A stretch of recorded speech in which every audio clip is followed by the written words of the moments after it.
I've been attached with the feeling of now waking up with you by my side.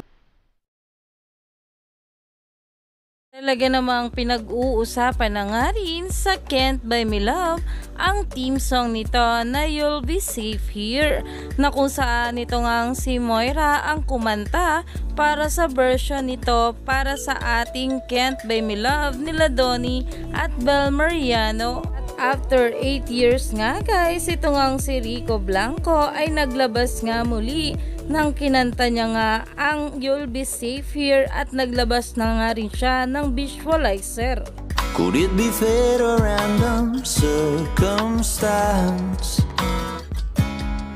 At ayon nga guys dito, Rico Blanco uploaded a TikTok video of his single version of You'll Be Safe Here and even included the hashtag of Can't Buy Me Love. Grabe ang nostalgia, I love his version so much, TBH, na kung saan ay sobrang ganda nga rin ang pagkakanta nito.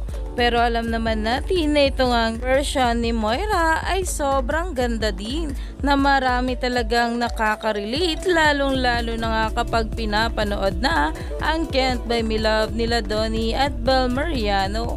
Kaya naman talagang nag-trending palagi sa social media. Kaya naman stay tuned lang tayo for